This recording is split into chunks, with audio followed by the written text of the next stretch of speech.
Kabnur news वार्तामध्ये आपल्या सर्वांचं स्वागत आहे। ऑगस्ट क्रांती दिनानिमित्त कबनूरमध्ये राष्ट्रीय कार्यक्रमाचे आयोजन। ऑगस्ट क्रांती दिनानिमित्त इंडो किड्स इंग्लिश स्कूल व कबनूर ग्रामपंचायत यांच्या वतीने विशेष राष्ट्रीय कार्यक्रमाचे आयोजन करण्यात आले। कबनूर ग्रामपंचायती समोरील झेंडा चौक येथे हा कार्यक्रम घेण्यात आला। भारताच्या स्वातंत्र्य लढ्यातील भारत छोडो आंदोलनाच्या ऐतिहासिक स्मृतींना उजाळा देणाऱ्या ऑगस्ट क्रांती दिनानिमित्त या कार्यक्रमाचे आयोजन करण्यात आले होते। यावेळी इंडो किड्स इंग्लिश स्कूलच्या विद्यार्थ्यांनी देशप्रेम, राष्ट्रभक्ती आणि स्वातंत्र्य लढ्याचा इतिहास याबाबत जागृती निर्माण करण्यासाठी जागृती फेरी काढण्यात आली। सरपंच सुलोचना कट्टी, स्वातंत्र्यवीर निजामुद्दीन काझी यांच्या पत्नी अशरफ काझी यांच्या हस्ते स्वातंत्र्य सैनिकाच्या स्मृतीप्रित्यर्थ उभारलेल्या शिलालेखास पुष्पहार अर्पण करून अभिवादन करण्यात आले। इंडो किड्स स्कूलच्या विद्यार्थ्यांनी राष्ट्रगान केले। माजी सरपंच मधुकर मनेरे यांनी स्वागत व प्रास्ताविक केले।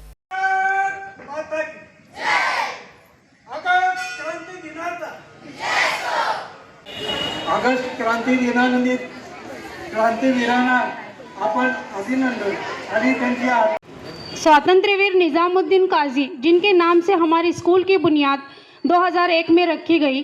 उन्हें पढ़ने का बचपन से बहुत शौक था, लेकिन आज़ादी की लड़ाई में उन्होंने इतना सक्रिय सहभाग लिया कि उन्हें अपनी पढ़ाई छोड़नी पड़ी।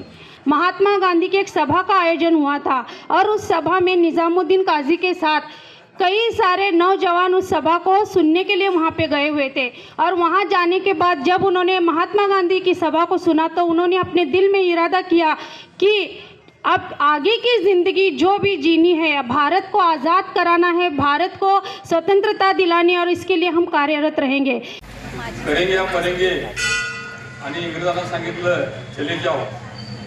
ते दोन ब्रीद वाक्य त्यावेळेला त्या मैदानावरती महात्मा गांधींनी आपल्या देशवासियांना सांगितलं आणि खऱ्या अर्थाने देश स्वातंत्र्याची सुरुवात झाली। स्वातंत्र्यवीर निजामुद्दीन काजी शिक्षण संस्थेचे संस्थापक निरुद्दीन काझी यांनी मनोगत व्यक्त केले। थोडीशी घोषणा केली तेव्हापासून आपल्या देशात फार मोठी क्रांती झाली। ज्यावेळी ब्रिटिश गव्हर्नमेंटने ऑगस्ट क्रांतीचे जे स्वातंत्र्य सैनिक होते त्याला दाबण्याचा आणि त्यांना क्रांती थांबवण्याचा प्रयत्न केला आणि त्यांना जवळजवळ 9 लाख लोकांना अटक केली आणि 9 लाख लोक तुरुंगात जाऊन पडले।